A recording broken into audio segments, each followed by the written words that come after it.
con muchísima salud. ¿Ah, sí? De lo contrario, ¿qué pasaría con nuestras defensas?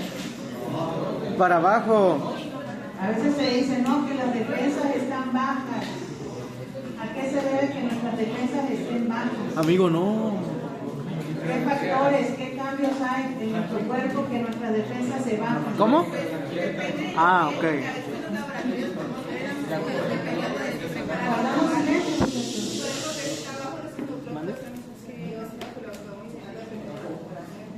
Así es, actualmente ya conocemos varias células que participan en nuestras defensas. Ayer hablamos que habían innatas, de las cuales ya venimos con esa información. Y también, yo creo que eso ya lo vimos, ¿no? Ayer, ¿o no? Vimos el funcionamiento del macrófago como célula, pues, presentadora, activadora de las citocinas. El macrófago es muy importante porque es el principal, algunas secretadas, la mayor parte por ellas, como cuáles. Pues tenemos la interleucina 1, incluso en tu libro, en la página, ¿dónde será? Vienen todas las interleucinas hasta la 22, pero bueno, ahí vienen clasificadas hacia dónde va dirigida cada una de ellas. Pero aquí yo te puse la 1, la 6, que son las que más sobresalen. La 1, activación del endotelio vascular, los linfocitos, hay aumento de células efectoras, y por lo consiguiente la 1 y la 6, ¿qué efectos secundarios nos dará a nosotros como respuesta a una reacción antigénica? Pues es la fiebre. Siempre hay un proceso inflamatorio, y dentro de ese proceso inflamatorio pues está el pico febril. Así que, ¿por qué? Pues porque hay activación de las células, en este caso los linfocitos, que son los que más tenemos en actividad.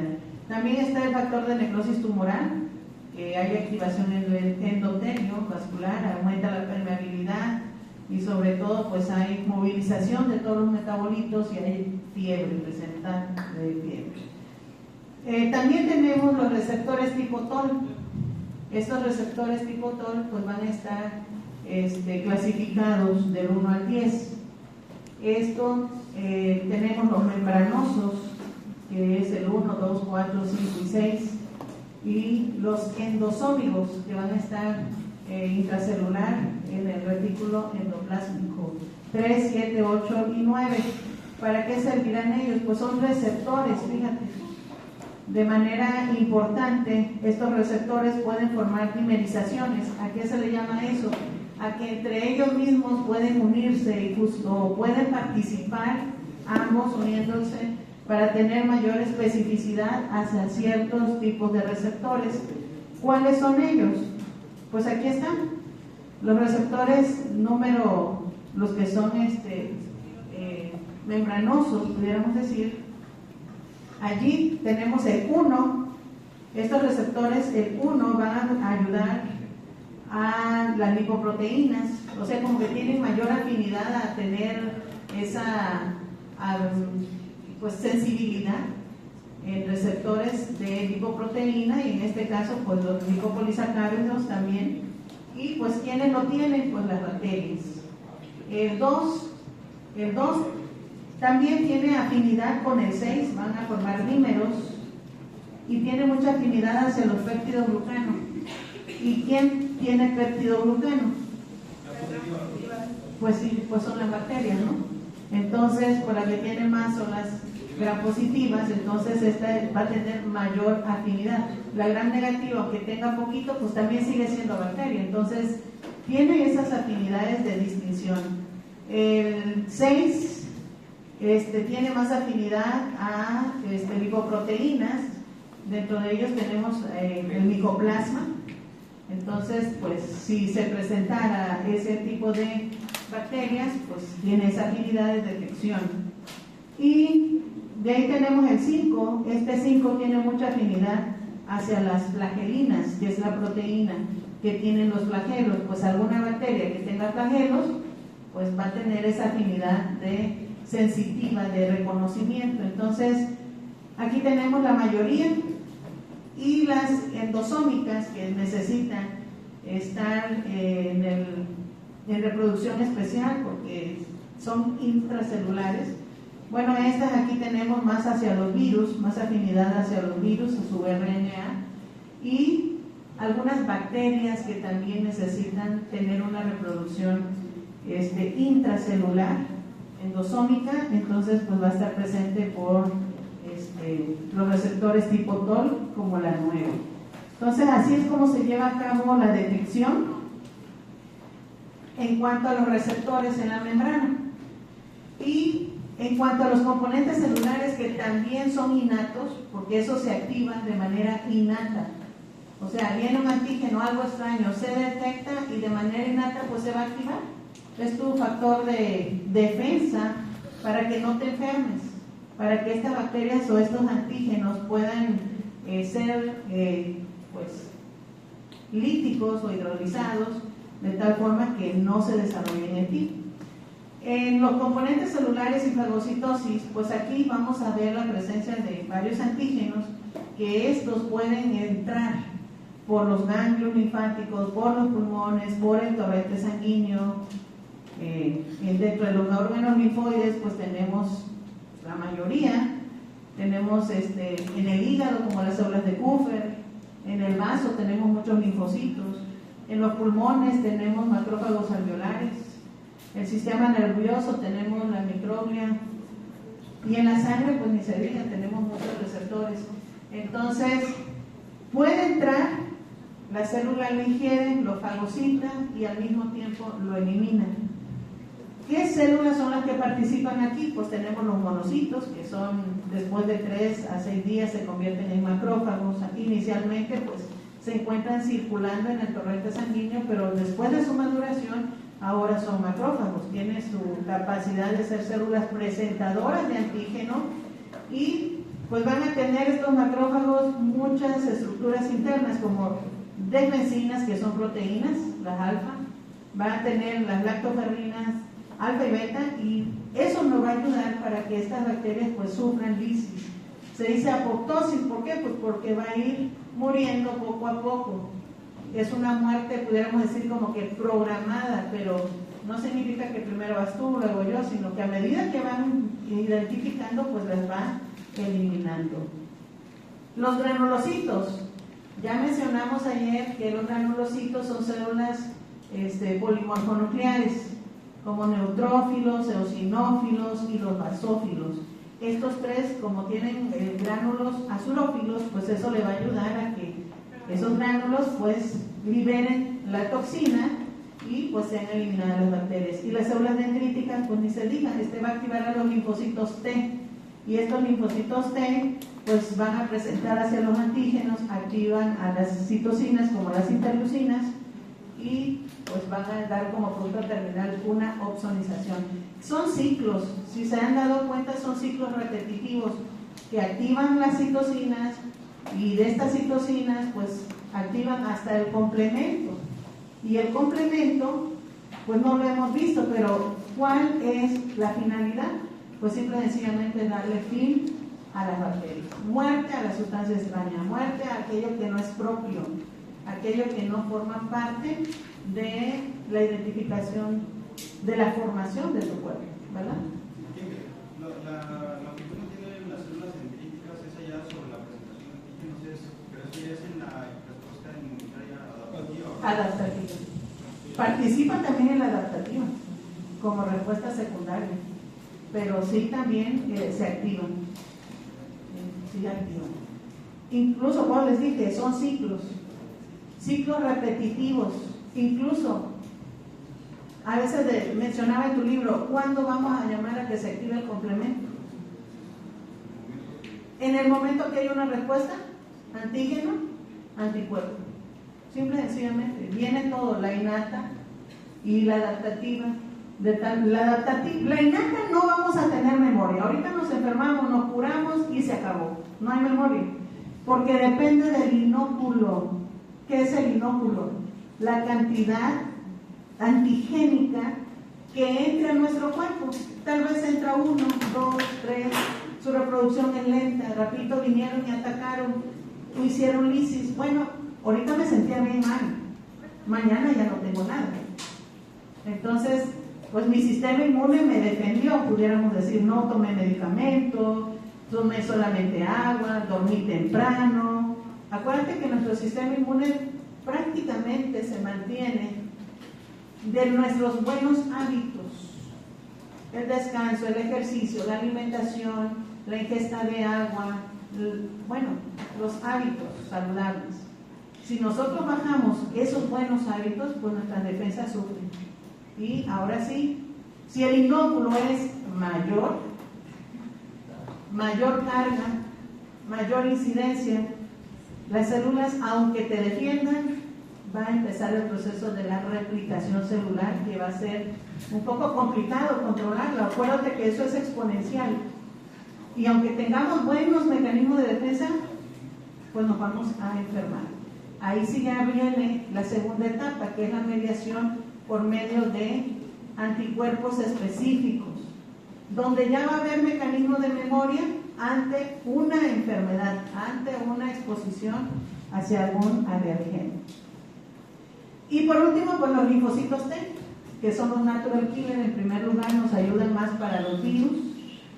Son patógenos intracelulares, algunas que pues necesitamos más refuerzo, que en este caso los linfocitos NK son los que van a venir a ayudarnos para los virus, para reacciones cuando hay formación de tumores o alteraciones celulares, dando como resultado final tumoraciones, o bacterias intracelulares cuya replicación pues es intracelular.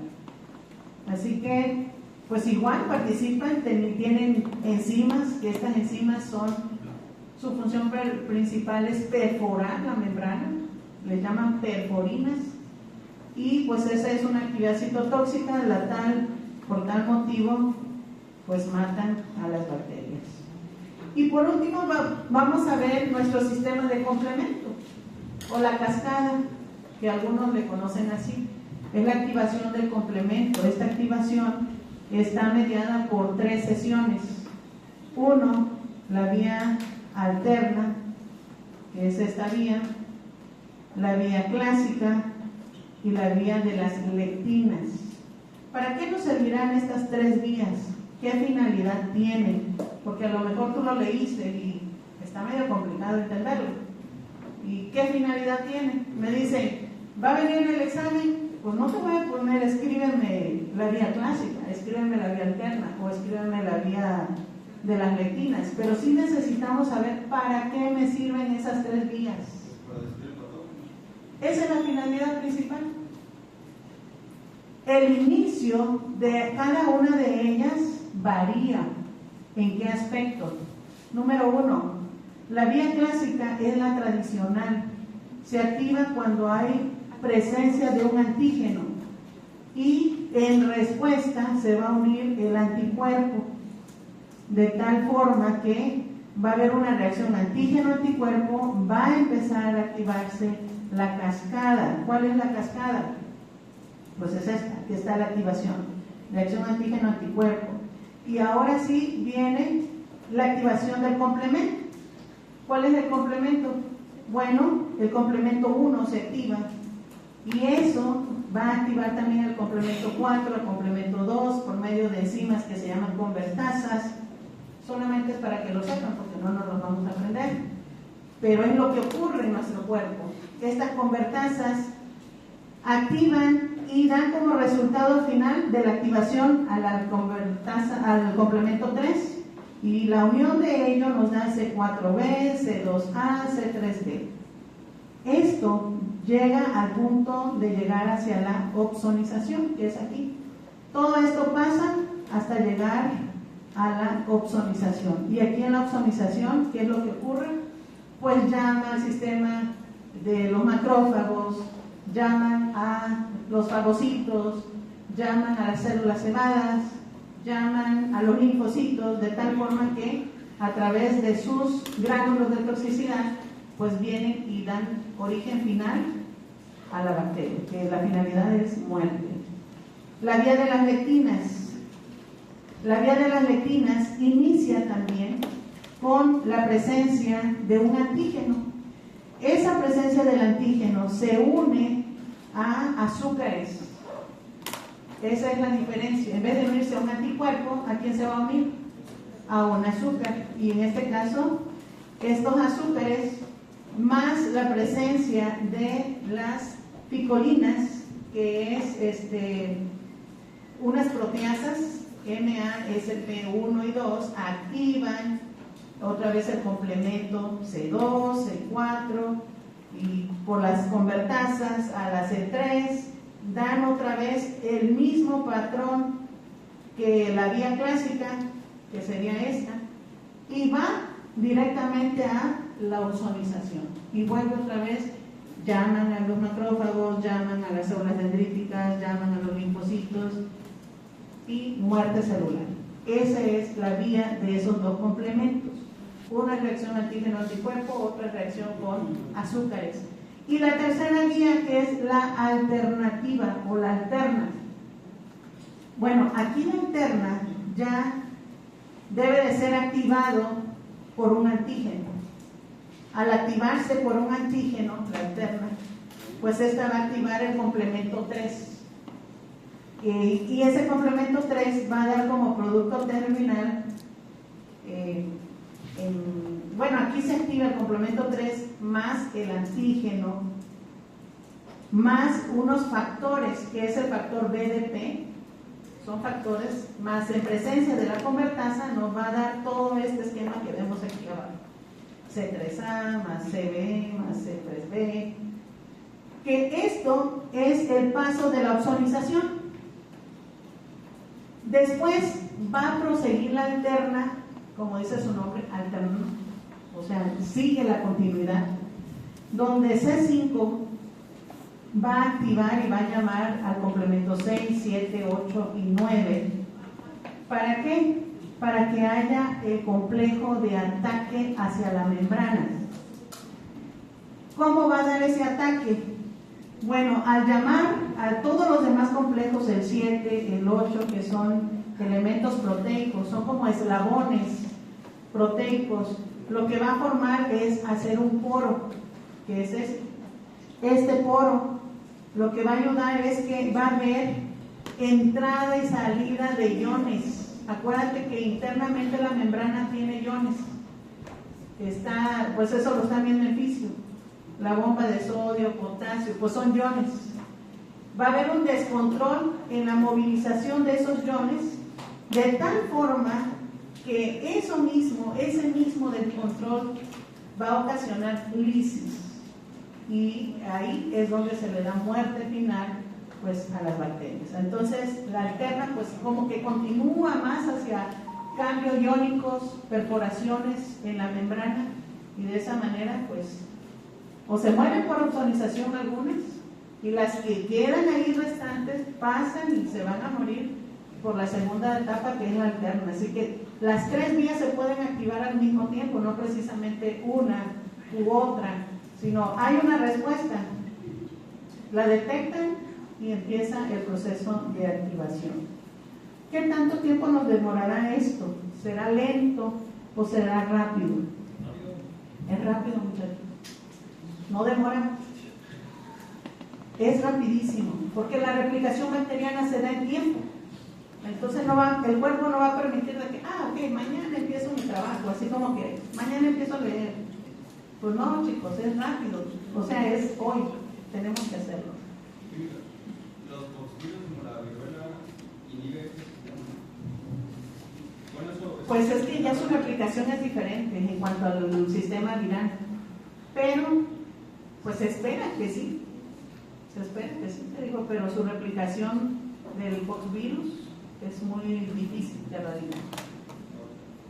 Pero prácticamente ahí es donde pasan. ¿Por qué? Porque tenemos receptores intramembranosos, que son los endosómicos. Entonces sí, pueden pasar también por toda esa vía. ¿Qué otra cosa? Aunque más pueden activarse los linfocitos NK, que son los linfocitos mediadores para virus y replicación intracelular. Eso es.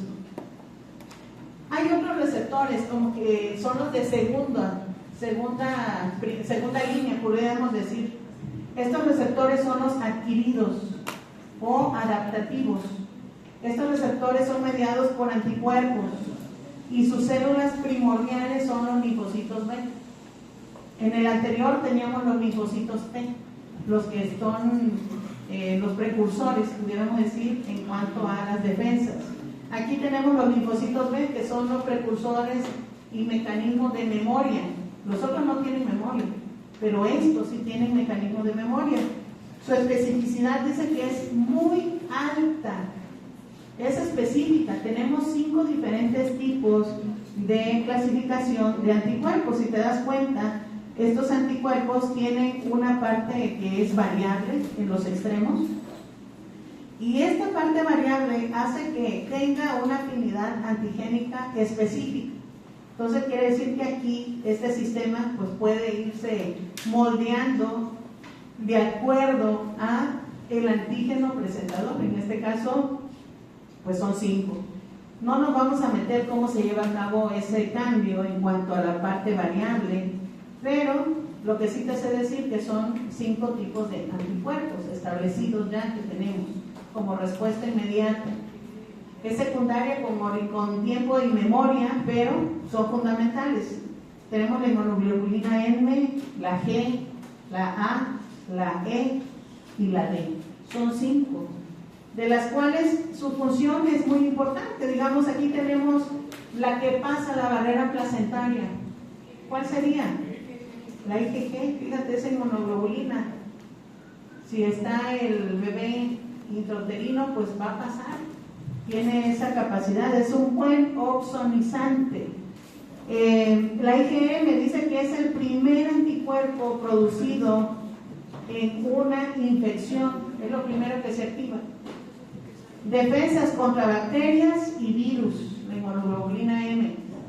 Entonces quiere decir que si nosotros nos tomamos muestras de sangre, porque eso lo hacemos vía sanguínea en el plasma, nos tomamos muestras de sangre y la tipificamos, pues si tenemos la información, quiere decir o estoy enferma o en algún momento me enfermé. ¿Por qué? Porque es mecanismo de memoria. No atraviesan la barrera placentaria, pero en el feto o en el recién nacido, si le tomáramos la IgM y le saliera positivo, pues esto es una indicación que el bebé tuvo una infección intrauterina. ¿Cuándo fue? Pues cuando estaba dentro. ¿Quedó el registro? Sí quedó. ¿Por qué? Porque está en la membrana. ¿Cómo lo saco? Tomándole muestra de sangre en el plasma. Ahí es donde nosotros vamos a tipificar las inmunoglobulinas. Tenemos la E. La E es muy específica para 2 cosas. Uno, para parásitos, y otro para alergias o alergenos. Entonces es una reacción anafiláctica muy rápida, donde la célula principal que va a actuar aquí pues son los eosinófilos. No me acuerdo si a ustedes les dije, pero eso lo podemos identificar rapidito por una biometría hemática. Toma muestra, le hacemos la citometría hemática, vemos la cantidad de leucocitos que hay. Como te dan la demostración en porcentaje de cada uno de ellos, te dan el absoluto de todos los leucocitos, tiene que ser menos de 10,000, pero si te dan más de 10,000, estamos hablando de una infección. ¿De qué tipo? Pues no sé. Entonces, ¿qué me interesa conocer de los leucocitos? Pues ¿qué célula está aumentada? ¿Está aumentada el eosinófilo? Pues tú dices sí. O es parásito o es alergia. Entonces me quedo con esos 2. Está aumentado linfocitos, pues me está indicando los virus. Y lo más común son virus o bacterias o parásitos, que son los más comunes. Entonces me quedo con eosinófilo. ¿Qué hago para saber si es parásito o para saber si es alergia? Te tienes que apoyar muchísimo de la historia clínica del paciente, porque si el paciente llegó que presenta rinorrea, que presenta fiebre o que presenta, no sé, pues más que nada son flujos nasal, dolor de garganta en algunas ocasiones. Bueno, pues tú dices, pues me inclino más al área de alergias. Si el paciente dice traigo diarrea, o que no como, traigo un abultamiento, o si es niño, traigo un abultamiento en el abdomen, no come bien, no quiere comer, en algunos están estreñidos, en otros tienen diarrea. Entonces, ¿qué va? Bueno, pues pidamos estudios de laboratorio, una muestra fecal para un coproparasitoscopio. Y ahora sí, pues ahí vemos, o trae parásitos, o quedó la información de que en algún momento tuvo parásitos y no se desparasitó. Así que sí es importante hacer estudios de laboratorio, porque de lo contrario, pues ¿cómo nos apoyamos para confirmar las pruebas? Son las únicas. Si en caso de parásito, ¿por qué se hace un laboratorio y no un cultivo? Bueno, si es un cultivo, es para bacterias, es porque trae una infección bacteriana. Y si trae una infección bacteriana, vamos a ver aumento de leucocitos totales, que son los segmentados o neutrófilos. Si hay más de 10,000, ok, pues hay una infección. Si los neutrófilos hay más de 55%, pues estamos hablando de una infección bacteriana. Así es. Todo nos indica una biometría. Simple y sencillamente, por eso los médicos en todo momento piden una biometría o citometría hemática, porque ahí te das todo el escaneo de las células, cuántos linfocitos hay, qué tipo de linfocitos hay. Hay equipos que te dicen cuántos NK, cuántos CD4, cuántos CD22, y entonces tú ya vas viendo, ok, esto pertenece a qué tipo de enfermedad. Aquí tenemos también la inmunoglobulina A. Esta inmunoglobulina A actúa en las mucosas como barrera. Se fija allí, ya dijimos que se fijan allí las bacterias, no permite que se fijan hacia el epitelio, por eso está el recubrimiento de la mucina. Y eso lo tenemos en las salidas y en las entradas, sobre todo leche, saliva, lágrimas, aparato respiratorio, el sistema intestinal o gastrointestinal y en los genitales. Ahí está presente como una barrera de protección. No quiero que se adhiera a la célula, quiero que esté mejor en las mucinas como protección. Entonces, yo he visto niños que se comen la mucina nasal. ¿Qué se están comiendo? El sistema bacteriano que quedó adherido. ¿Por qué? Pues por el entorno en el que estamos. ¿Son proteínas? Pues sí, es una mucina, es proteína, pero ¿qué se adhiere a la proteína?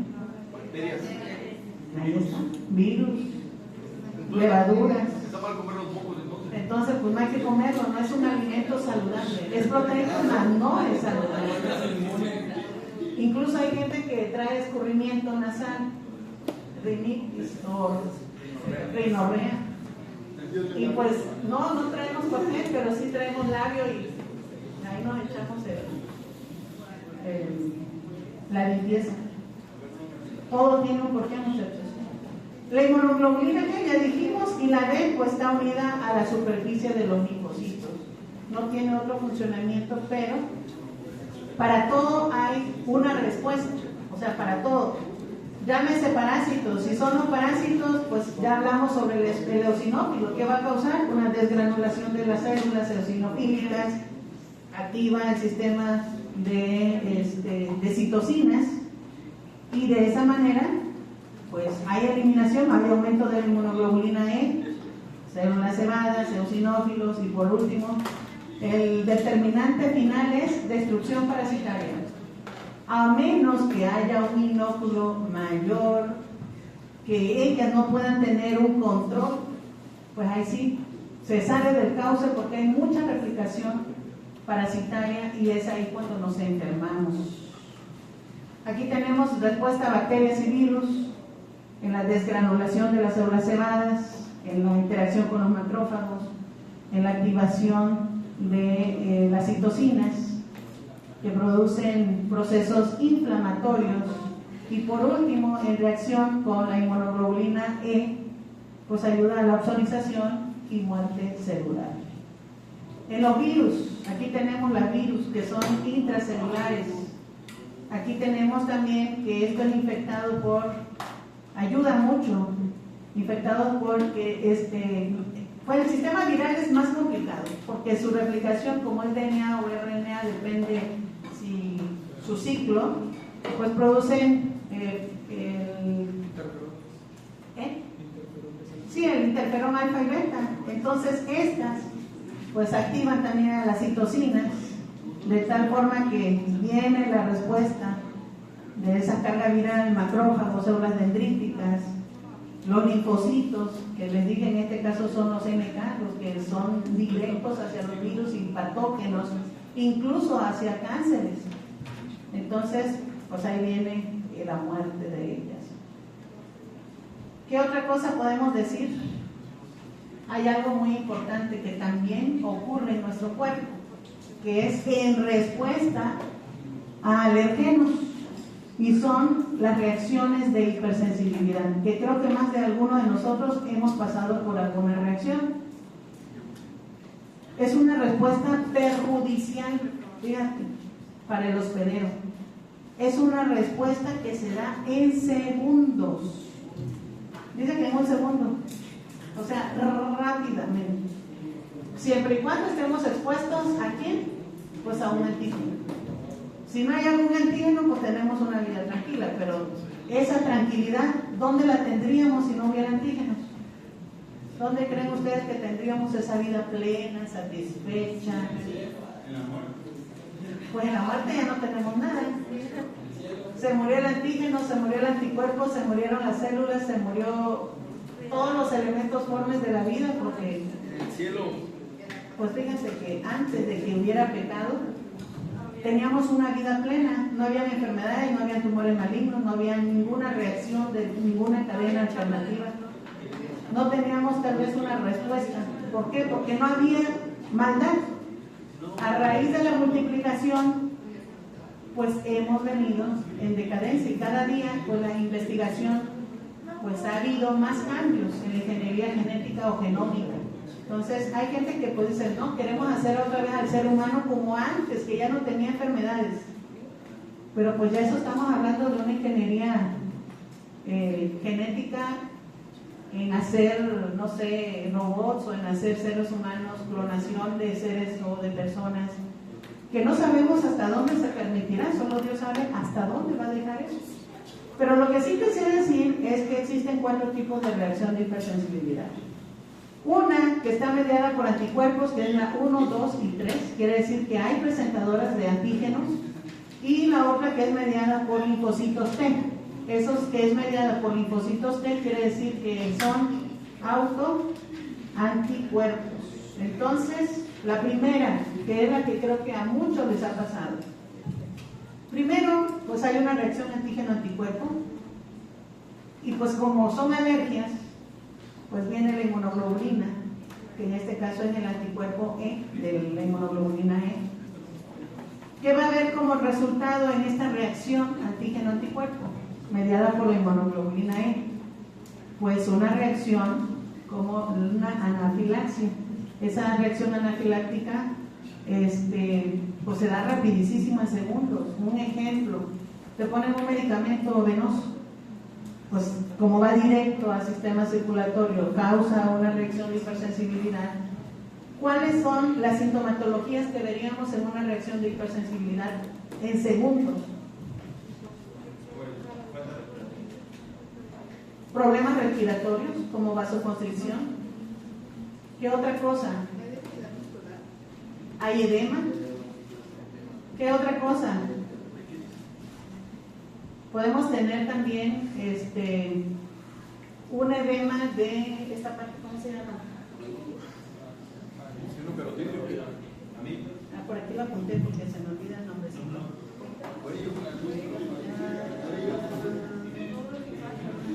Los ganglios linfáticos. Edema de la glotis. De la glotis. Incluso no puedes ni hablar. O sea, tú intentas hablar y parece que te están obstruyendo y no puedes ni respirar, no puedes ni hablar. Incluso puede haber incluso hasta rash cutáneo, presencia de rash, pequeñas vesículas que van a estar en la piel o en las piernas, Hay gente que le sale rapidito en las piernas o detrás de las piernas. Bueno, todas esas son reacciones rapidísimas, que si lo dejamos, pues nos podemos broncoaspirar. Incluso podemos llegar a tener hasta asma. Hay gente que dice, no, pues me vino el asma. ¿Y de qué? Pues de la nada. Yo estaba bien, fui acá, hice allá, fui a comer, regresé. Pero fue una reacción, rapidísima, que te dejó hasta sin respirar. ¿Y qué hacemos? Pues aquí de inmediato al hospital. Tenemos otra reacción que puede ser local. Local, ¿por qué? Porque incluso podemos tener una alergia que está aquí, estacionaria, temporal. ¿Por qué? Porque son alergias temporales, que tú dices, es que hay florecimiento de la naranja y pues está sacando mucha polinización. Y hay gente que son alérgicos al polen. Entonces, al respirar eso, que no lo tenemos aquí porque no tenemos en nuestro entorno una naranja, pero sí existen árboles de naranja, pues fácilmente podemos tener una reacción anafiláctica de inmediato. Otra cosa, tenemos algunos mediadores que hacen que puedan ocurrir, digamos, las histaminas. Las histaminas, pues es una amina, la cual se encuentran almacenadas en los mastocitos, en los basófilos y en las células dendríticas. Se almacenan en la piel, pulmones, sistema gastrointestinal. ¿Y qué puede ocasionar esta histamina? Pues una reacción, primero va a ser una reacción de inflamación. Como consecuencia, pues tenemos que permeabilizar el ambiente, porque digamos, ¿qué nos va a dar esa amina?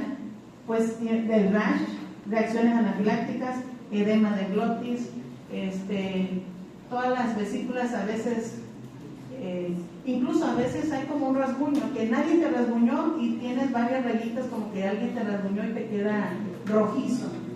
Entonces dices, bueno, ¿qué está pasando? Si todo eso sentimos, repito, lo que hay que hacer es una vasodilatación. Hay que tener una permeabilidad de las vías aéreas, porque de lo contrario, pues se va cerrando, se va comprimiendo al grado que nos va a faltar el oxígeno. Hay que tener permeables los capilares, sobre todo los capilares alveolares que se cierran. Entonces, ¿cómo se puede tener esa permeabilidad ante esta respuesta de reacción de hipersensibilidad tipo 1? Bueno, pues hay medicamentos, los antihistamínicos, así es. Esos antihistamínicos en un segundo nos pueden ayudar. Digamos, en el asma, ¿qué antihistamínico usarías? La loratadina. ¿Y cuántos no tomamos loratadina? Pues una infinidad. Tenemos el salbutamol. Ese salbutamol también nos puede ayudar. Ese forma parte de la familia de las epinefrinas. Tenemos los corticosteroides. ¿Cuál corticosteroide es lo que nos ponen de inmediato? Tenemos la dexametasona o la betametasona, que te lo inyectan o te lo pasan vía venoso y en un segundito hace que haya permeabilidad, disminuye la reacción de hipersensibilidad y ahora sí pues nos sentimos libres, como que sientes que un peso se te quitó y empieza otra vez tu respiración normal. En reacción de las prostaglandinas y leucotrienos, pues es una reacción de hipersensibilidad, es una reacción proinflamatoria que causa inflamación. Eso lo vemos más en el sistema de las citocinas, causan inflamación también. Entonces hay que hacer lo mismo, vasodilatar y tener permeable. Atopia significa que puede haber diferentes factores. Uno puede ser el polen, el polvo de la casa. Hay gente que barre su casa y de ahí ya no puedo respirar, me siento que me falta el oxígeno. Pues son reacciones de broncoaspiración. Algunos son los alimentos. La fiebre de heno. ¿Qué es la fiebre de heno? Pues es un resfriado o parecido al resfriado. ¿Qué ocasiona el resfriado? Un goteo nasal, en primer lugar. Vamos a ver gotitas. ¿Qué otra cosa ocasiona? Te pican los ojos y estamos rasque los ojos. al rato tenemos inflamación en la parte periférica de los ojos, congestión, estornudo, presión en los senos paranasales, y todo eso pues se debe a la reacción por el polen. Así que todo esto se nos puede ir desarrollando en una reacción de hipersensibilidad. ¿Qué pruebas de laboratorio solicitamos para ello? Pues cuantificar la inmunoglobulina, como son alergenos. Entonces, si estamos expuestos, pues la cuantificamos. Si sale alto, más de 120, estamos hablando de una reacción tipo 1.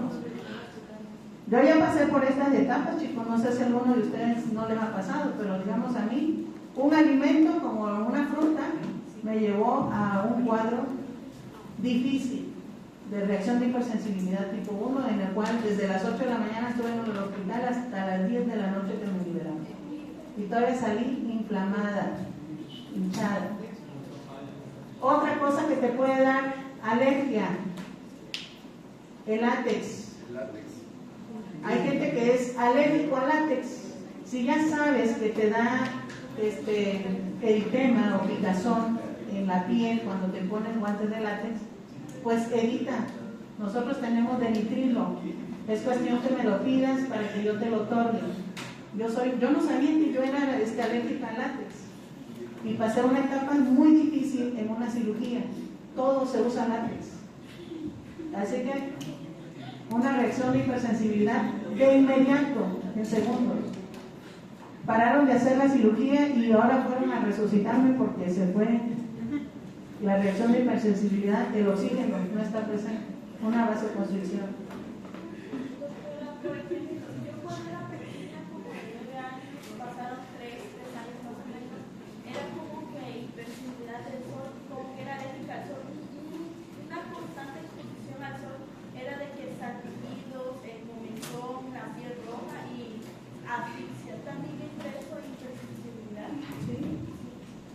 ¿Sí? Hay que hacer, tú debes de conocerte qué cosa está pasando en tu vida que no sea normal. Si te da esa sintomatología que acabo de decir, pues simple y sencillamente son reacciones de alergenos. Tenemos la tipo 2. Este tipo 2 actúa con la inmunoglobulina G. Esta dice que es una lisis mediada por el complemento, y esta lisis, ¿qué nos ocasiona? Si es lisis, pues una aglutinación, y esa aglutinación pues nos ocasiona problemas generales o sistémicos. Ejemplo, anemias hemolíticas. Eso lo hemos visto hasta en los recién nacidos. ¿Cuándo se ha dado una anemia hemolítica de recién nacido? ¿En qué circunstancias? ¿Qué aprendimos en biología? Factor RH, simple y sencillamente. La madre, ¿qué RH es? La madre, negativo. Y el niño, supuesto, positivo. ¿Y qué pasó? Pues hay una reacción de hipersensibilidad. A lo mejor es mi primer bebé, pues no lo voy a sentir porque no tengo memoria todavía. Pero en cuanto nace el bebé, queda mi mecanismo de memoria activado. Si en menos de 72 horas no me ponen la vacuna, para no formar yo esa reacción de hipersensibilidad tipo 2, que es hemólisis, el segundo bebé que yo tenga se va a morir. El tercer bebé que yo tenga se puede morir, y así sucesivamente. Por eso las madres hay que tipificarlas bien. Desde cuando se casan les hacen grupo IRH. Si son negativos, viene la consejería familiar para decirle: cuando tengas tus hijos hay que hacer estos pasos, sobre todo la vacunación, para que no ocurra esto, sistema ABO. El 3, hay una reacción antígeno-anticuerpo de complejos inmunes. Dijimos aquí que estos complejos inmunes es porque nuestros propios antígenos reaccionan o provocan y se unen a nuestros propios antígenos que hay en nuestros órganos, de tal forma que estos atacan a nuestras mismas células y nos causan muchos problemas. ¿Como cuáles? Pues si se van las articulaciones, artritis. Si se va a los riñones, nefritis. Si se va a vaso sanguíneo, vasculitis. O la glomerulonefritis, que es ocasionado porque ya estuviste expuesto anteriormente a una bacteria que te causó una enfermedad, que es Streptococcus pyogenes. Streptococcus pyogenes, verde hemolítico del grupo A, si quedó todavía después de una infección latente o presente y no se le dio tratamiento, esto nos puede llegar hasta la glomerulonefritis. Así que, chicos, es importante llevar a cabo la visualización y el tratamiento de nuestros pacientes. Y por último, la hipersensibilidad tipo 4, que es la interacción antígeno más los linfocitos T. Aquí hay una activación, hay citocinas, se activan las citocinas proinflamatorias, hay activación de los macrófagos. Puede ser por contacto de agentes químicos. Un ejemplo, hay personas que dicen, el cloro me causa alergia. Bueno, son agentes químicos. Algunos vegetales, voy a acampar y por allá ando en short y hay muchos vegetales y me pega o me pica la hiedra. Al rato voy a tener una reacción inflamatoria, una reacción que puede ser lenta al inicio, pero al final va a ir más rápido. Después de 72 horas alcanza su máxima potencia, invade. Entonces sí es importante que nos demos cuenta cómo está nuestra piel. Hay eritema, hay sensación de escozor o picazón, hay presencia de vesículas, hay eczema, hay necrosis, y esto pues es en poco tiempo. Hay gente que se vacuna para saber si ha estado expuesto a la gente del micobacterio tuberculoso. ¿Por qué? Porque a lo mejor colporté y le colporté a uno que tosía mucho y pues a lo mejor y tiene TB, yo no lo sé, pero si me hago la prueba de la tuberculina y veo que hay presencia de rash o eritema, pues simple y sencillamente pues quiere decir que he estado expuesto a un paciente o tal vez lo traiga. ¿Cuándo se me va a desarrollar? Cuando mis defensas estén bajas. Así que, en conclusión, podemos decir que tenemos múltiples líneas de defensa, incluso hasta en enfermedades que alteran nuestro sistema normal como el cáncer, en agentes mutagénicos. Ahorita se han estado haciendo muchos estudios en cuanto a eso, para mejorar sobre todo nuestro sistema inmune. Así que, chicos, hemos terminado nuestra reunión.